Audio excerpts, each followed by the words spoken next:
春分あたりから言えなくなってくんじゃないかなと僕は思ってて、ここ2、3ヶ月でいろいろちゃんと準備しとくことが大事かなとは個人的には思ってますけどね。はいどうも、占い師の水森太陽です。今日も元気ですということで、新年明けましておめでとうございます。昨年は大変お世話になりました。本年も、何卒よろしくお願いいたしますということで、新年一発目の占いと時事の動画になります。よろしくお願いします。はい、よろしくお願いいたします。明けましておめでとうございます。明けましておめでとうございます。はい、今年もよろしくお願いいたします。よろしくお願いします。ということで、占いと時事やっていきたいわけでございますけども、はい、新年、どんな感じでございましたか、年末年始。年末年始は、実家帰ったんだけど、はい、善光寺、僕長野なんで、善光寺行って、なんか、地下の暗いところ行ってみたりとか、仏像とかの下になんか入れるんですよ。全部そう、そんな感じなんで、結構面白かったですね。いいですね。なんか家系図みたいなのが出てきて、家系図？家系図。本家の方からもらったのかな？写しみたいな、なんか、みたいな。自分のルーツをちょっと知れたんで、楽しかったですね。面白いですね。なるほど。なかなか充実の年末年始だったのかなと思いますけれども、そんな中で、なんと、当チャンネル3万人突破でございます。ありがとうございます。嬉しい。やっと行きましたね。行きましたね。この年末年始行けるかなーっていう話はね。そう、皆様のおかげです。そうだよ。だから1000人くらい年末フォロワー増えたんで、初めて見る人いるかもしれないですよ。ちょっと説明しておきましょうか。占い YouTube 結構レッドオーシャンになってきていて、自信ネタとかね、そういうの扱わないとっていうのがあったんで、占いでやってみようっていうことで、昨年からやってます。はい。よかったらね。はい。エンターテインメントとしてお楽しみいただけたら、はい。よろしくお願いいたします。はい、よろしくお願いいたします。はい。というわけでございまして、新年一発目、早速お送りしていきたいと思います。収録日は1月の6日の火曜日でございます。はい、問題なければ1月8日木曜日にアップされていると思います。4つのジャンルに分けて、お届けいたします。では、参りましょう。さあ、一つ目は、今週のエンタメゴシップでございます。ずらっとね、水森さんの横の方に今出てるわけでございますけれども、大体その辺です。はい、出ておりますけれども、いろいろございました。例えば、年末年始、ちょっとね、前回から間が空いてるので、いろんなニュースがあったんですけども、いや、ほんとっすね。いくつかピックアップいたします。例えば、棚橋宏さんがね、引退されたとか、岡田和親さんとのね、激闘なんてのもございました。それから、城島茂さんが新しい会社を設立。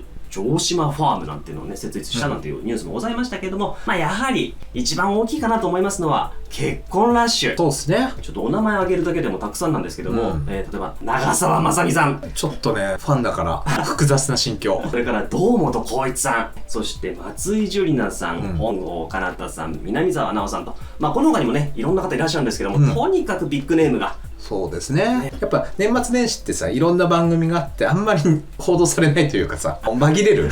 どうしてもちょっとね、いろんないじられ方というかね、だからこの時期ね、結婚する人多いですよね。そういうのあるのですかね、わかんないですけども。そんな中でちょっとピックアップして、この方どうなんですかという運勢をちょっと見ていただきたいのは、やっぱり長澤まさみさんですかね。そうですよね。もう、本当に好き。素直なコメント。そうですね。ですね、1月1日に結婚を発表されました。お相手が映画監督の福永武さんということで、真田広之さん主演のね、ドラマの将軍の監督も1話担当されたのかな。次回の将軍2の中でも監督続投されるというお話だそうでございますので、まさに今ちょっと注目の映画監督でもございますけれども、このお二方いかがなもんでございますでしょうか。長澤さんの運が結構今いいかなとは思いますと。なるほど。今年ちょうど良かったんじゃないかなっていうふうには思います。で、相性としても足りないものをお互い持っているかなっていう感じはするので、そこはいいかなと。だけど、福永さん見てみたんですけど、一個下かなんかやっぱ羨ましいな。いや、個人的な感情はいいんですよ。辰巳空母なんですよね。要は、いわゆる天中殺とか大殺界とかっていう時期だから、光さんの時にも言ったけど、あの時はお互いそうだったのかな、光ノアカップルは。そうです。だけど、福永さんがそういう時期なので、ちょっと心配っちゃ心配だなとは思ったんですけど、この人が良くなっていくの49くらいからなんですよね。だから、これからもっともっと売れていく監督さんかなっていう感じですし、まさみさんもどんどんこれから運が良くなっていくので、なんか人生の流れとしては上がっていく時期がね、共通していくっていうところではいいのかなというふうには思いました。なるほどね。タイミングとしては良い時期。まさみさんにとってはそんなに悪くないんじゃないですか。福永さんもちょっと心配かなと。そこだとお互いそれこそ支え合っていただきたいところですね。はい。もうお一方、僕としてはやっぱりね、世代なんでね、堂本光一さん。堂本光一くんね。光一くんつっちゃった。光一くんって言われてたよね。光一くんって言われてますよ。そうだよそれはね。相方のね、堂本剛さんの方が2023年1月に、ももクロの桃田かな子さんと結婚されて、で、今回、元俳優の一般女性の方と結婚されたということで、共に既婚者になったということなんですけども、堂本さんいかがですかね？いや、おめでとうございますですけど、僕ね、光一くんと同じ生年月日の同じ時間の人との相性を高校生相手に無料でね、練習してた時に、20年くらい前だよね、占ったような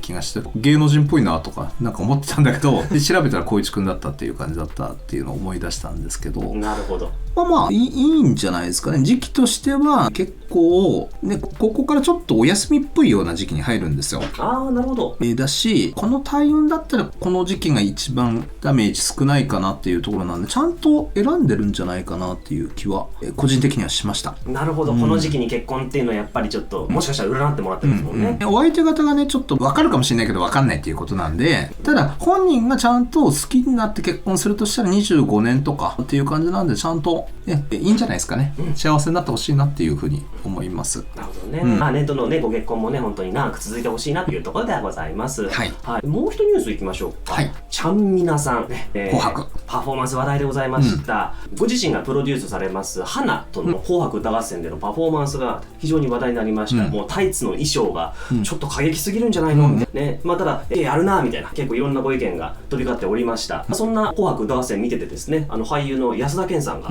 もう思わず泣いちゃったと、涙ぐんでしまったというぐらいにね、絶賛する方もいらっしゃったというところでございまして、今非常に注目をされております。1月1日には新しい場所としてノーレーベルアーティストというのをですね、設立を宣言先ということで、ノリに乗ってると言ってもいいのかなと思うんですが、今ちょっと運勢的にはどうなんでしょうか。ちゃんみなさんね、なんかすごかったよね、なんかね。いやー、すごいパフォーマンス。みんな、花さんもみんなやっぱ歌も踊りもうまいしっていう感じで。ね、新しいレーベルも口パク禁止ということで。いいんじゃないですかね。だから、オーディション番組とかで、他では弾かれた人たちみたいな人を選んでるんだよね。歌も踊りもうまくてね。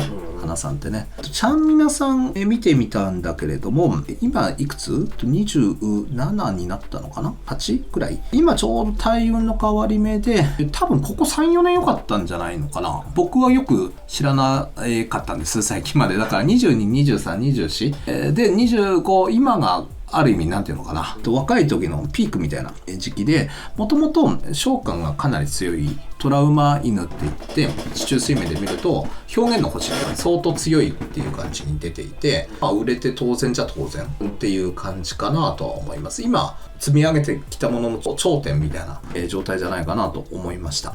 なるほどね。確かにファーストテイクとかでも2000万再生とかね、すごい再生回数飛ばしてます。だから今空母機なんですよ。空母機の時に運がいい、空母機ってバブルも作るから、今一番ふわーっとこう上がってるような状態だと思いますね。なるほどね。やはりちょっとね、攻撃的な歌詞とかね、演出がすごい注目されるんですけど、本人はちょっとおっとりしてる方らしい。そうですよね。なんか子育て専念するみたいな感じじゃなかったでしたっけ。確かにそんなお話もね、まあいいと思います。子育てっぽい運勢に26、27入っていますので、その後またバンって出てくるんじゃないですかね。なるほどね。今後のご活躍も期待でございますね。はい。というわけでございまして、今週のエンタメゴシップでございました。続きまして今週の政治経済でございます。すごいニュースっぽく言っちゃった。今週の政治経済、いくつかございました。日経平均終値史上最高値更新ということで、ちょうど今日のね、収録がですね、6日でございますけども、東京株式市場日経平均株価の終値が 52,518 円8銭。昨年10月31日以来のおよそ2ヶ月ぶりに最高値更新ということで、また株価が上がりましたね。ね、円がとにかく弱くなってるんですよ。なるほどと言いたくはないんですけどね。円と交換絞られる国とかももう出てきてるからね。あら、なるほどね。なかなかちょっとね。アメリカと一緒に心中っすよ。いや、ちょっとなかなかしか言えない。そんな中、政治の方で言いましたらば、国民民主の政権入りを期待するというコメントですね。自民党の鈴木幹事長が出したということでございまして、3党連立で政治安定というコメントを出されたということなんですが、どうなんですかね。ずっと国民民主に関しましては、運勢のお話とかも。まあいいからねというか、どうするんだろうね。新馬さんとかどうなるんだろうなとは思いますけどね。確かに。要は大臣とかさ出していくんだったら、国民民主ってほら玉木さんと新馬さんと、あとは古川さん、伊藤孝恵さんとか、なんかその辺じゃないですか。まあまあお強い方目立つ方というとそのあたりかな。その辺が大臣になっちゃった時選挙できるかっつうのがあるから、新馬さんやっぱすごいと思うんですよね、幹事長としてね。だからそうなってくるとどうなんだろうねと。だけど早くくっつかないと。参政党も似たような戦略でしょ。だから政策出して爪痕残してみたいな、ある程度の数持ってみたいなさ、そこはちょっと被っているから今のうちにみたいな感じもあるし、今年勝負だよね、本当に。なんていうところもございました。というところなんですけども、今日注目したニュースはですね、経済のニュースでございます。寿司三昧、マグロ初競り史上最高額5億円超えと。東京江東区豊洲市場で5日、新春恒例初競りが行われまして、青森大間産の243キロの黒マグロが歴代最高値5億1030万円で競り落とされたということでございまして、記録が残っている99年以降ではこれまでの最高値だった2019年の3億3360万円の 1.5 倍。すごっ。これを寿司チェーン店寿司三昧の運営をしております清村が6年ぶりに一番マグロ落札ということでございまして、木村清社長ですね、これがいいマグロがいっぱい並んであったんでつい買いたくなっちゃったということでございまして、なんかここ5年ぐらいはね他のちょっと業者さんに負けてたんですけど、久々の大勝ちという感じだそうでございますが、木村社長、まあいろいろ逸話もございますが、運勢いかがなものでございますでしょうか。木村さん、僕ねちょっと配置好きだから好きなんですよ。なるほど。同じ木のと羊というか、まあ、好きな社長さんで寿司三昧美味しいですよね。美味しいですよね。でこの方の運勢がガッて上がってきたりとか名誉が得られるようになるのって70代からなんですよね。今が73歳だから運勢上がってきたの67くらいから65くらいからだと思うので、多分ほら海賊をなんか構成させたというかなんかあったでしょ。ありましたね、仕事をこう教えてみたいな。だからね、南マグロとかだっけ、まあちょっと分かんないですけど、今どんどん有名になってくっていうような感じでね、大使にご馳走してたよね。そうですね、確か最に初の一口を駐日大使がね、まあ、そういう意味では本当にあれですかね、もう今後もどんどん運勢上がっていくってことですから、ますますご活躍されて、そうだね、いい感じではないかなとは思いますけどね。後世に語り継がれる社長になりそうな感じですね。本当に。いや僕は好きな社長さんですね。なるほどね。まあちょっとね、日本なかなかね暗いニュースも多い中でちょっと明るいニュースになってるんじゃないかなと、そうですね、いう感じでございます。以上今週の政治経済のコーナーでございました。さあ続きましては今週の国際情勢でございます、年末年始は国際情勢に注目っていうことをね水森さんの方もおっしゃってましたけども、まさに本当にそんな感じのニュースがいろいろございました、例えばで言いますと中国軍が台湾周辺で軍事演習、30日に行ったりですとか、トランプ政権が全 EU 委員をネットの偽情報規制ですね、あれに反発する形で入国禁止にするということを行ったりですとか、ちょっとなかなか大きなニュースいろいろございますけれども、そんな中でやはり一番大きいのはこちらでしょう。アメリカベネズエラ攻撃、マドゥラ大統領の拘束でございます、トランプアメリカ大統領が3日ベネズエラの大規模な攻撃を実施、そして反米左派のマドゥロ大統領とその妻を拘束したと、自身の SNS で発表ということでございまして、首都カラカスでは3日未明、日本時間でいうと3日の午後ですけれども複数回の爆発があったということでございまして、現在アメリカの方にですね、マドゥロ大統領は輸送されているというところでございまして、この後裁判になるんじゃないかというところでございました。これについてですね、様々なですね意見が取り交っておりまして、ロシアや中国はこれに対して強い非難を出していたりですとか、EU 諸国などからもですね、これは国際法違反ではないかということが声として上がっております。高市首相はですね、自身のツイッターに情勢の安定化に向けた外交努力を進めると、これまでもベネズエラでの民主主義が回復されることの重要性を訴えてきたと主張しました。というのが日本を含む G7 が昨年2025年の1月の段階で、このマドゥロ大統領が大統領選での不正疑惑が残る中で就任式を行ったということで、民主正当性の欠如を非難すると外相声明を出していたということで、実際そうなんですよね。本当は大統領選でもうお一方の候補の方が受かってたはずなんだけども、その方が、亡命といいますか、海外に逃げなければいけない形になったということで、なかなかちょっと不安定な状況が。そうね、そうですね。だから日本ってほら西側じゃないですかだけど複雑なのはトランプのアメリカと西は一緒なのかみたいななんかあるよね。そうですね、先ほどそれこそ全 EU 委員を入国禁止にみたいなね。そう難しいよなっていうのがあって、ものすごく原油が埋蔵されてるっていうのがベネズエラってあって、石油メジャーとかの開発とかずっとしてたんだよね。そうです。だけどそれが出てって、そこを中国にあげようかっていうのを攻めてるみたいなのもあるんだよね。そうですね。そうだよね。でっかいのはさ、中国の大使かなんかが来たんでしょ。来て、次の日とかに攻撃したんでしょ。そうみたいですね。そっか、すごいよね。だから中国ってメンツの国じゃない。メンツは命よりも大事じゃない。すごいことするなとは思いましたけどね。このタイミングかと。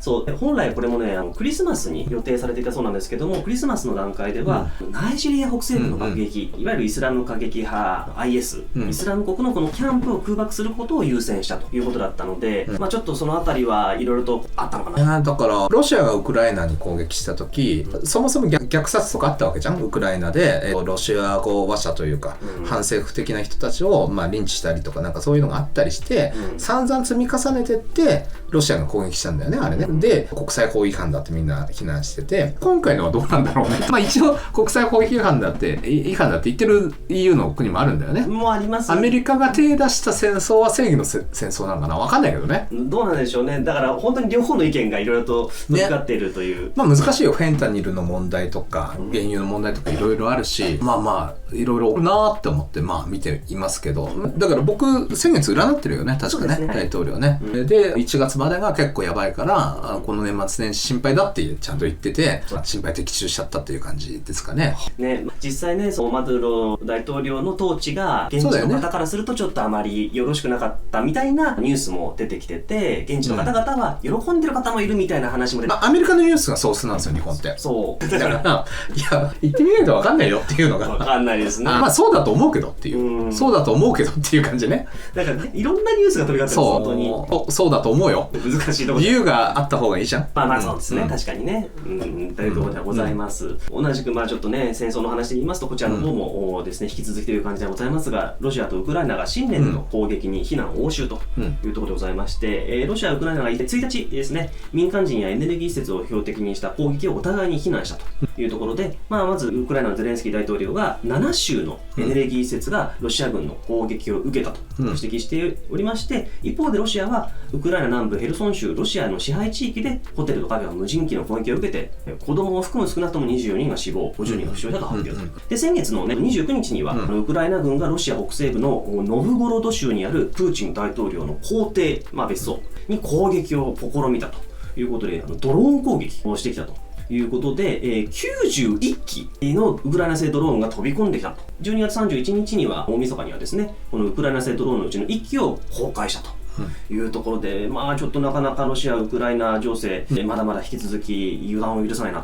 というところですね。うちら西側だからさ、引き続きねスパイファミリーくらいしかそんな言葉もうないんじゃないかと思ってたけど、もう最近はね、西側東側って言わないとっていう感じになってますけどだってニュースになってないでしょ、ドローン攻撃とか。一応なってはいるんですけど、キエフ当局はこの主張嘘だと。でアメリカも嘘だってね。そう、CIA も否定してるし、というふうなニュースの方が強く流れてます。そうだよね、嘘なんですよきっとねだから分かんないよねと。ロシア側の映像とかもアップされてるよね。出てますね。そうだから、ドローンで攻撃されてるやんと。じゃあロシアからするとウクライナだよねと、ウクライナもやってないよって言うんだったら、どこがやったんだろうねと。本当ですよ。ロシアがわざわざこのためにもしかしたら自作自演ってこと。91機用意して。なるほどね。わざわざプーチン閣下のお家を壊して、もう戦争やめろっていうね、戦争嫌だっていうムードが国民にあって、そろそろ落とし前つけようぜっていうような話し合いをしてる中で、戦争を長引かせたいとプーチンが思ってるのじゃないか。でもっと支配を広げたいっていう、そういう話なのかなというような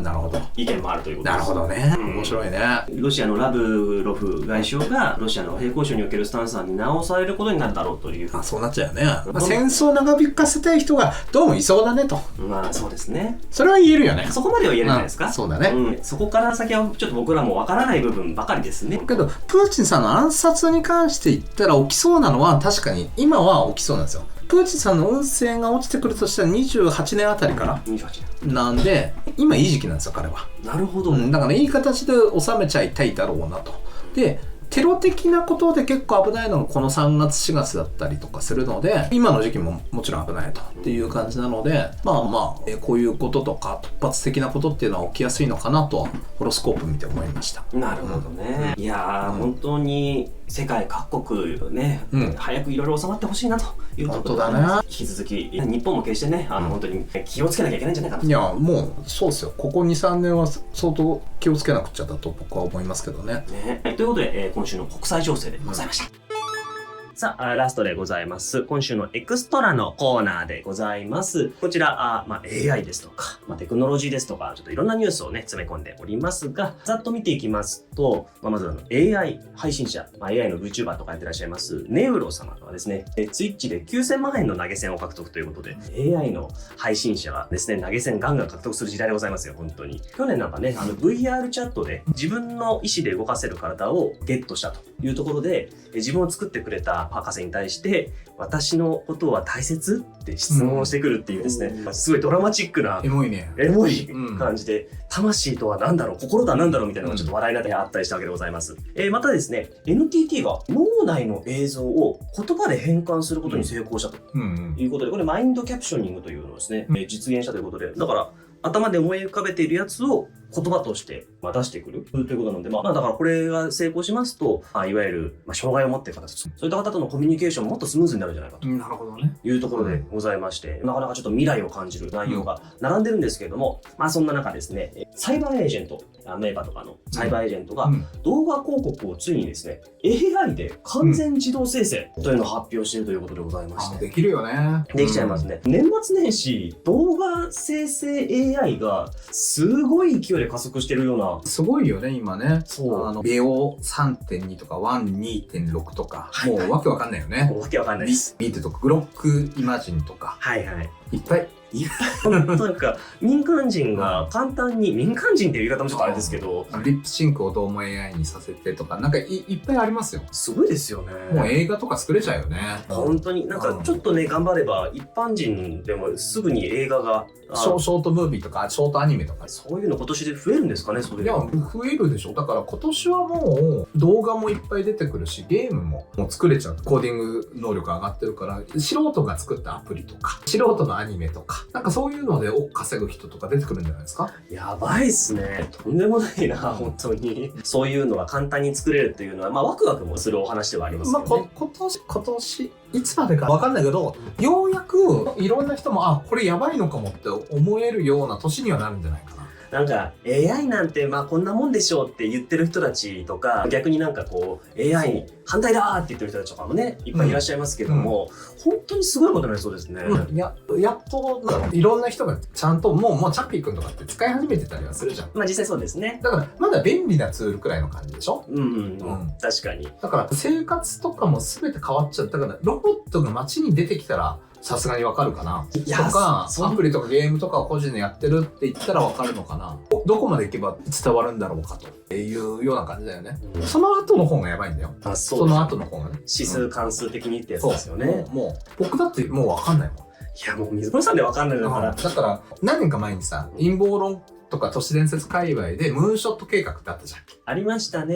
だから一人数アバターで仕事をこなしていくみたいなさ。だからこれからそうだな。なんかメンバーシップで話そうかね。なんかそういうのはね。そうですね。だけど大変な時代になってきますよ。なるほどね。その辺まではさ、IQ160 くらいの人たちがどうせ戦略立ててるでしょ。だから見えてるわけですよ。もう多分僕の IQ に並んだかなくらいにはなってるんですよ。5.2 とかね。今140超えたでしょ。そうですね。同じくらいだから、これから要はいわゆる天才とかさ、言われてる人くらいまで1年以内にいっちゃいますよ。いやすごいっすね、本当に。そんな中で AI もやばいっていう中で、これも本当にすごいニュースだなと思ったんですけど、ニューラリンク、脳と接続するデバイス大量生産開始へっていう、これやばいっすよね。広角機動隊だね。広角機動隊、首にガチャンっていう。そうですね、ニュースが、イーロン・マスク氏がですね、12月31日の X への投稿で、同氏が創業した脳インプラントを手掛けるニューラリンク。この会社が2026年、今年ですよ、に脳とコンピューターを接続するデバイスの大量生産を開始、完全に自動化された外科手術に移行するという計画を明らかにしたと。すごいね。いわゆるその脊椎の損傷などの症状を持つ人々の支援を目的として設計されていたわけで、最初の患者さんはこのインプラントを利用して、ビデオゲームをしたり、インターネットを見たり、SNS に投稿したり、ノートパソコンのカーソルを動かしたりとかっていうのを実際にやってる。脊椎損傷ですから、ね、体が動かないわけですからね。それをこれでやってるっていうことですから、すごいですよね。で、安く受けられる代わりに、データ収集に同意しなさいみたいな感じになってるわけだよね。わお。すごい時代だよな。ね広角機動隊じゃん。本当にね、ガチャンってやって、チュイーンって繋がって、で AI の世界が広がってたりするわけでしょ。ネットは広大用だよ。ゴーストが囁くんすげえな、そんな中でね、AI のアメリカと中国の競争についても、イーロン・マスクさんが語ってて、AI チップの製造を支配する国が勝つっていう話をしてるらしいんですけど。テッド・クルーズさんの YouTube だよね。アメリカの共和党系の強い人、男テッド・クルーズなんてこう言ったりするんですけど、かっこいい。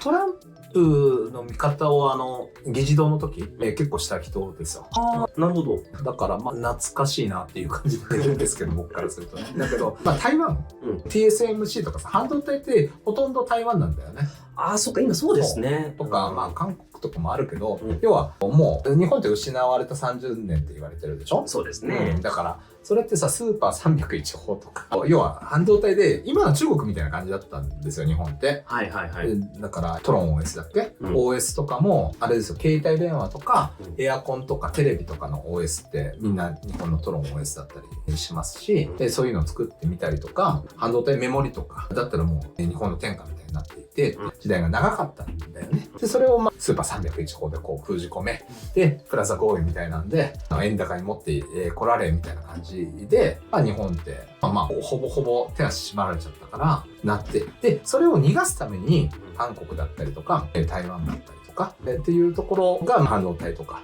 旧大日本帝国圏だよね。でそこでどんどん財閥系企業が作っていって、でそこに素材としてね、素材は日本製みたいな感じでなんとか頑張ってきたんだよね、日本ってね。だけど、台湾が一番になっちゃってっていう感じだよね。で NVIDIA とかのあれも全部こさえてねっていう感じで、台湾と中国って割とズブズブだったりするから、台湾と中国対立してるみたいなイメージをなんとなく我々ほら西側だから持っているけど、内情ちょっと複雑ですからね、そこはね。いよいよだから台湾有事ないって言ってる人もいるんだけど、 AI とかもうだから半導体大事、エネルギー大事なんです、これからしばらくの。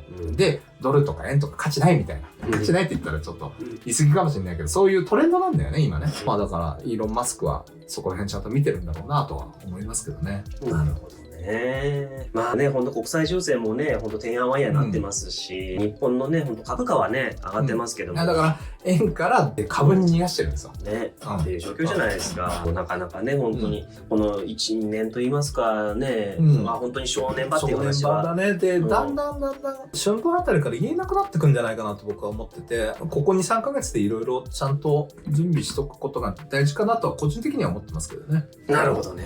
いや、ちょっと本当にね、皆さんも、よかったらね、この占いと時事が何か参考になれば。参考になればね。そんな失敗いらないって素晴らしいバラ色の未来。バラ色の未来は来ると思ってんだけど、もうちょっと先かな。だから、目先が結構みんな大事でしょ。だったら、大事だよっていう感じ。そこに至るまで。そうですよね。どちらも大事かなとは思いますので、引き続きちょっとよかったらお付き合いいただければと思います。というわけでございまして、今週も4ジャンルお届けしてまいりました。もしかしたら今日初めて見たっていう方もね、いらっしゃるかもしれませんけど。ぜひチャンネル登録、高評価、コメント、ハイプなどよろしくお願いいたします。本年も良い年にしていきたいので皆様、何卒よろしくお願いいたします。ね、ということでございますので、うちのチャンネルね、いろんな動画がこの年末年始上がりましたね。そうですね。セレーネの話題で言ったら、リブ先生っていうのがいるんですよ。ずっとセレーネで習っていただいて、デビューしてずっとトップとか走ってる先生がいて、うちのランキングとかでね、見覚えあるかなと思うんですが、敵中央っていう中京テレビさんの番組に出ていまして、ロキポっていうので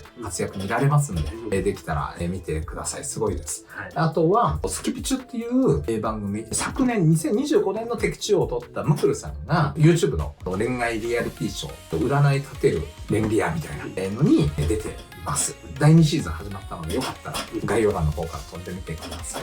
あと何かある？いろんな記事、いろんな動画上がってます。で、さっき言った暗いような時事の内容とかも動画でもう6万くらい回ってたりして、よかったら年末年始いっぱい動画上がってるので見てみてください。よろしくお願いします。お願いいたします。はい。というわけでございまして、ですね、占いと時事、今週もありがとうございました。また次回お会いしたいと思います。また来週。